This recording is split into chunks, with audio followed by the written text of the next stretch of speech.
Hey yo, what's up les jeunes? Cette semaine, on est back avec un 5 minutes d'inconduite avec moi-même, Maxime Carabine. J'ai l'honneur de recevoir un athlète professionnel cette semaine. Un combattant d'arts martiaux mixtes, spécialiste de judo, mais il fait pas mal tout dans le MMA. Péter des gueules dans l'UFC. Tu le connais peut-être, Olivier Aubin-Mercier.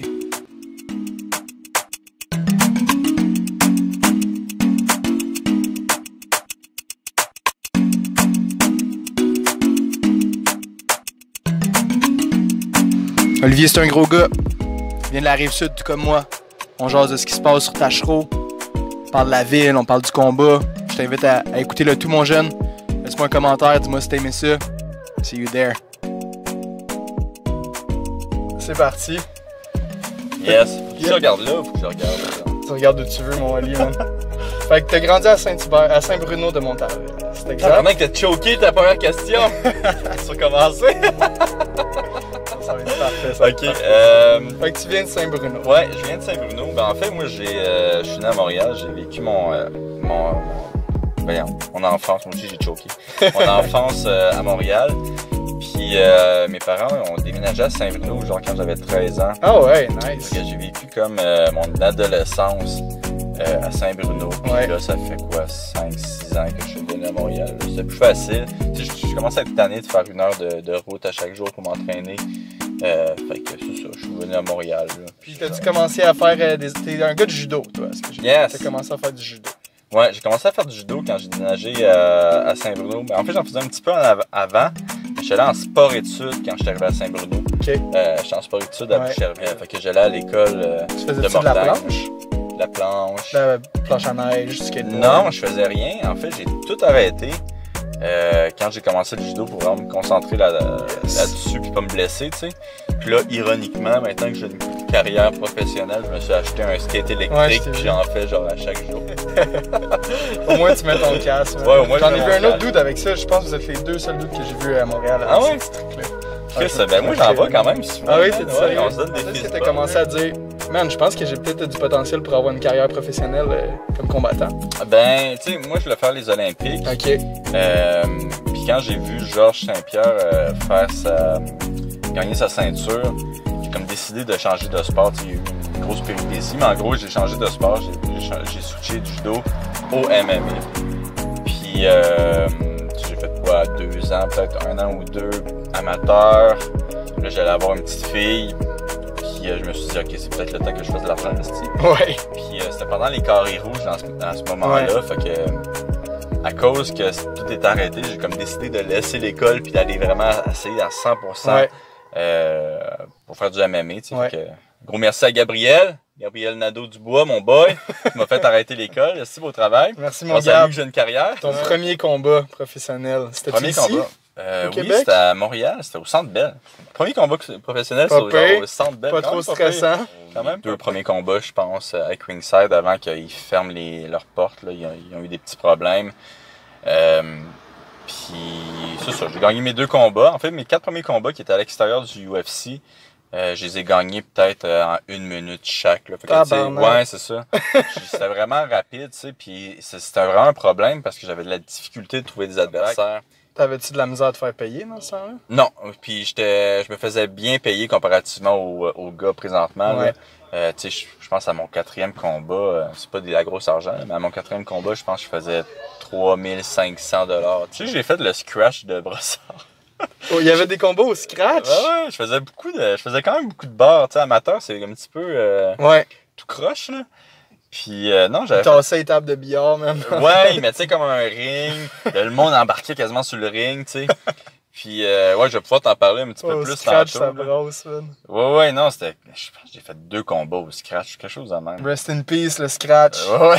Sortez au fuzzy après. Le peu tantôt, j'étais là, OK, il vient de la Rive-Sud. Moi, j'ai 28, je vais avoir 29 bientôt, fait que on n'est pas si loin que ça. Je me dis, c'est sûr qu'il est allé au Fuzzy Brossard. Avec Georges, j'ai déjà été. GSP a déjà été bouncer là-bas. Je ouais. capotais quand j'ai Là, appris ça. je t'ai donné des fausses espoirs. Là. Mais c'est pas au Scarache que c'est arrivé. Je m'en souviens plus où que c'est arrivé. Pas de stress. Mais c'était où que c'est arrivé, je m'en souviens. Anyway, je faisais un combat amateur pour une ceinture. C'est la première ceinture amateur que que je me battais, tu sais, pour la gagner. Ouais. Je pense que c'était après 2 combats, là. Fait que mon 3e combat, ceinture amateur, les promoteurs, ils savaient que je vendais beaucoup de billets, fait que, ils ont comme fait ils m'ont dit, OK, après 2 combats, t'es prêt, là, pour avoir la ceinture, tu sais. Fait que là, je me bats contre un autre dude, que je me souviens plus de son nom. Un Québécois? Un Québécois. Hey, mais il me semble qu'il est anglophone, par exemple. Fait que, c'est ça, je me bats pour ma première ceinture. Le combat commence, puis comme tout est vraiment weird dans ce combat-là, là, le gars, il, tu sais, je le domine pas, mais je le bats clairement, là, je vais clairement le rendre. Puis il y a comme ses amis, man, qui m'envoient chier, genre, mais vraiment solide à côté du ring. Fait que, tu sais, on continue, puis il y a toujours des petites affaires bizarres, tu sais, je lui donne un coup, là, il dit que ça en arrière de la tête, puis il y a comme un arrêt de 30 secondes, puis je suis comme, what the fuck, là, l'arbitre est comme, ouais, t'as donné un coup en arrière de la tête, puis ben, j'ai le vidéo, puis le coup était vraiment légal, là. Fait que là, je dis, ok, si, je m'excuse. Et ça continue. Finalement, le premier round, il finit, on est en repos, la sonne cloche pour le 2e round, je me lève, puis le gars, quand même, il se lève pas. Il reste là, son pouf. Ouais, après 1 minute, il se lève pas. Là, après 1 minute et demie, il se lève pas. Puis là, je suis comme, Chris, j'ai-tu gagné, moi? J'ai-tu gagné? Si ça fait 2 minutes, 1 minute et demie qui est assis, puis il veut pas se lever, il veut pas se battre, puis là, ses amis, ils sont comme, il me dit tous les mauvais mots qu'on peut plus dire maintenant. Tout ce qu'il y a dans la Bible. Ouais, tout ce qu'il y a dans la Bible, tous les bons slurs, là, il dit. Fait que là, le 2e round, Tu finis par se lever? il finit par se lever après genre 2 minutes et demie. Faudrait que je check la vidéo. L'arbitre fait quoi dans ce temps-là? L'arbitre, c'était le pire arbitre au monde. Genre, tu sais, l'affaire avec le... Tu sais, c'est le genre d'arbitre qui voulait faire partie du combat, là. Ouais. Oui, si, il veut avoir son moment. Ouais, il va avoir son petit moment, tu sais. Puis là, fait que là, le deuxième round commence, il se lève finalement. Là, on va y chier par ses amis. Là, il donne un bon gros 30 secondes d'effort maximal. OK. Mais tu sais, je suis comme... comme... 5 ou 3 minutes? C'est 3 minutes. Okay. Fait que, tu sais, il me donne son beau 30 secondes, mais si je fais juste me tasser, comme OK. Puis là, là, je le colle contre la cache. Puis là, comme tu sais, on dirait qu'il me donne des becs dans le cou. Tabarnak. Puis il me mord, genre. Là, je suis comme, tabarnak, il vient-tu de me mordre, là? Là, j'ai à l'arbitre, hey, pas mal sûr qu'il me mord. Là, l'arbitre, il dit, hey, arrête de parler, t'as pas le droit de parler quand tu te bats. Ben, là, je suis comme, tabarnak, qu'est-ce que c'est, ok. Là, on continue à se battre, Le gars, il m'a remord. Là, je fais comme genre, aïe, aïe!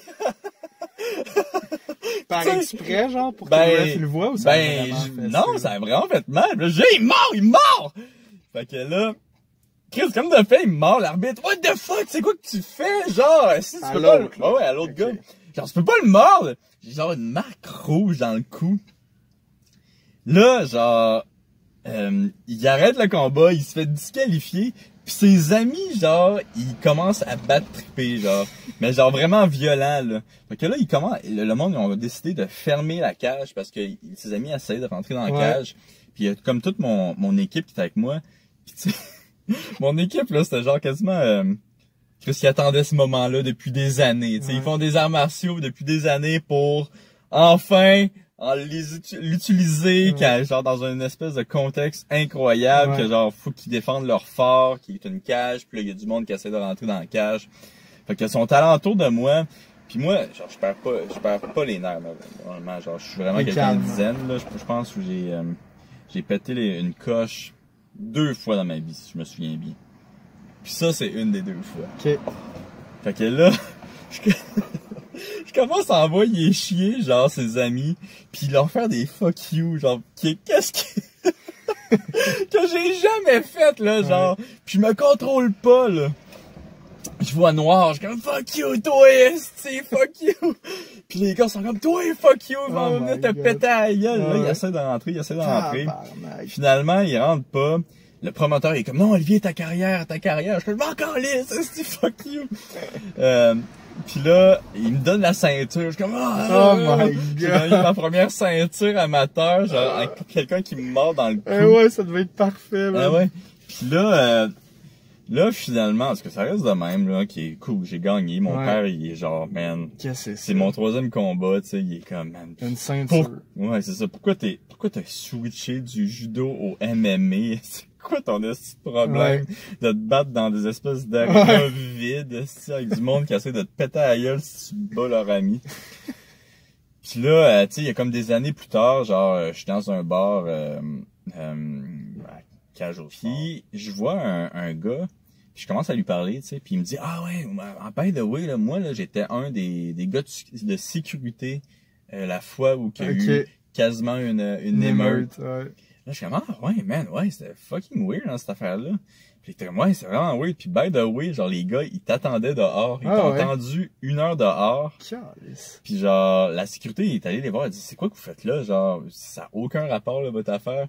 Puis finalement, la sécurité avait réussi comme à les faire partir, mais ils m'attendaient dehors pour me battre. Fait que, ouais, non, c'est... C'est à pas faire ça, les jeunes. Ouais, c'est pas... non. On suit pas un combattant MMA en dehors de l'arène. Mais c'est ça, je comprenais comme pas. Puis c'est drôle parce que là, j'ai comme repensé à ça. Puis là, on va faire un podcast avec mon propre podcast. On va en faire un épisode là-dessus parce qu'on a le vidéo. Oh my god. Fait qu'on va faire comme on va montrer le vidéo puis on va faire un play-by-play. Même après le combat puis tout Hey, ça c'est triste. C'est la seule partie que j'ai pas, c'est quand j'envoie des fingers au monde. Fait que, tu sais, on voit le combat, on voit. Puis tu sais, je me souvenais pas comment c'était weird ce combat-là, mais il y a vraiment des affaires weird qui se passent. Ouais. Puis non, j'ai regardé ça, puis je sais pas s'il y a quelqu'un qui aurait l'après-combat. Peut-être, je vais faire un appel. On va se mettre là-dessus. On va se mettre là-dessus, les jeunes. Mais ouais, non, ça c'est mon expérience. Puis ça t'a quand même donné le goût de continuer après. Ah ouais, j'ai continué. Ça t'a pas fait... Non, après ce combat-là, je suis allé gagner une autre ceinture pour une ligue. Par la suite, j'étais monté. Ton surnom, The Canadian Gangster. Canadian Gangster. C'est Joe Rogan qui te l'a donné? Non, man, c'est le monde. Ils m'ont regardé puis ils ont dit, Chris... c'est un G, ça. C'est un G, ça. Il doit te trouver encore plus G, man, sur ton esti de planche à roulettes du futur, mon gars. Mon one wheel. Ça, c'est du gangsterisme. Comment il s'appelle le gars qui gueule, le Bruce? Bruce Buffer. Bruce Buffer, s'il te verrait là-dessus, là, lui, là, il capoterait, man. Ouais, mais... On there's a rolling skateboard! Même Joe, je pense qu'il capoterait. Moi, j'avais entendu que c'était Joe Rogan qui t'avait donné ce nom-là. Ouais, ben, tu sais, c'est comme toute partie d'une joke que j'avais faite cette semaine-là, que je disais que Khabib, c'est comme le gangster de la Russie, le Corner, celui de l'Irlande, les Diaz des États-Unis. J'étais comme, don't worry, guys, I got Canadian, I got your back. Même de Canadian Gangster, genre, j'avais pris une photo de moi avec un sac de banane et une moustache, pis genre, de même, tu sais, juste pour niaiser. Puis j'avais gagné mon combat vraiment de façon incroyable, puis j'avais comme dit, je suis comme un Canadien, comme n'importe quel Canadian Gangster, c'est comme ça qu'on doit gagner un combat. Ouais. Puis t'avais embarqué dans le personnage. Ouais, j'avais comme embarqué dans ça, puis à la fin, Joe Rogan avait dit, Ladies and Gentlemen, the Canadian Gangster, ouais. Puis quand il dit ça te fait-tu plaisir ou t'es... Ben, et sur le coup, je m'en étais pas rendu compte, mais tu sais, maintenant que le monde m'en reparle, puis j'avais comme réécouté l'entrevue, ouais, c'est sûrement grâce à lui. Hein. Ouais. Ben oui. Ouais, vraiment, là, que le monde a embarqué là-dedans. Là. Puis le chat que vous aviez trouvé dans l'appart à ton frère. Ouais, mon frère. Il est-tu correct, lui? Ou ben ouais, même, c'est son... Non, c'est son boy. Ah ouais? Ouais. Mon frère a gardé ce chat-là. Il s'appelle Buff. Hey, t'avais toute une sale tronche, mon gars. C'est incroyable. Pour de vrai, ce chat-là, il est incroyable. Mais mon frère, il l'aime beaucoup. Puis je pense que le chat, il aime beaucoup mon frère aussi. Malade. J'ai vu que t'as déjà donné des biscuits à un de tes adversaires pendant la pesée. C'est des biscuits à quoi que tu leur donnes? C'est ma blonde, mon ex-blonde qui faisait les biscuits. Puis, je sais pas, on était assis. C'est une fucking bonne idée. Ouais. Puis on était assis du divan. Je sais pas, ce serait drôle qu'on donne des biscuits. Elle était comme, ouais, gang drôle, aussi. Puis même, à un moment donné, on voulait genre faire brander ça, s'ils vendent des biscuits pis tout. Yo, on fait ça, man? Ben non, j'en donne plus. Non, mais on pourrait faire des biscuits Canadian Gangster, man. Ouais, ça pourrait fonctionner, mais j'en donne plus parce que j'avais comme fait une blague, là. Après le combat, j'avais genre dit, ouais, de toute façon, moi, tu sais, oui, j'ai gagné le combat, là, mais j'allais gagner même si je perdais, j'avais mis du pot dans ces biscuits puis il allait tester positif anyway. Puis genre, je m'en souviens d'avoir dit ça aux journalistes, puis les journalistes étaient comme, yes, tabarnak! Puis non, les autres étaient contents, là, ils comprenaient que c'était une joke, mais ils étaient contents, mais genre le monde du UFC était comme stop it, shut your fucking mouth. Ah ouais? Pourtant t'as Nate Diaz qui se filme des gros dingues, ouais, mais je sais pas, man. Mon agent m'avait appelé. Olivier, arrête tout ça, arrête tout ça. Ouais. Oh my cool, ben tu fais aussi des entraînements dans un parc. Ouais, j'invite les gens, je vais mettre ton Instagram ici, si vous voulez suivre Oli. Donne des entraînements pas privés, tu sais, en petits groupes. Mais super nice, une bonne ambiance. Tu vas apprendre à te défendre, mon chum, faire des bons jabs. Ouais, il paraît que lui va venir. Ouais, non, c'est ça, c'est le mardi, le jeudi à 18h, puis le dimanche, ça va être à 10h du matin.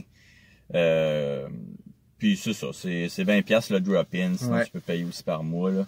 Mais c'est quand même un bon défi, tu sais. Tu peux même payer en bitcoin, le gros. Même en bitcoin, si je suis bien bitcoin, fait que payer en bitcoin.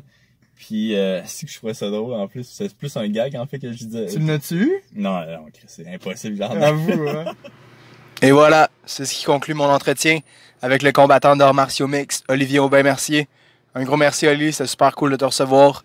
J'espère que vous avez aimé ça, les jeunes, j'espère que vous en avez appris sur le combat d'arts martiaux mixtes, sur Oli, sur tout, n'importe quoi. Fais ton sport, mon jeune, c'est important, étire-toi, fais la fête. On fait ces étirements le matin, c'est bien important. Soyez là, les jeunes, à la prochaine. Laisse-moi un commentaire, partage avec tes amis. Puis on se revoit bientôt. Take care.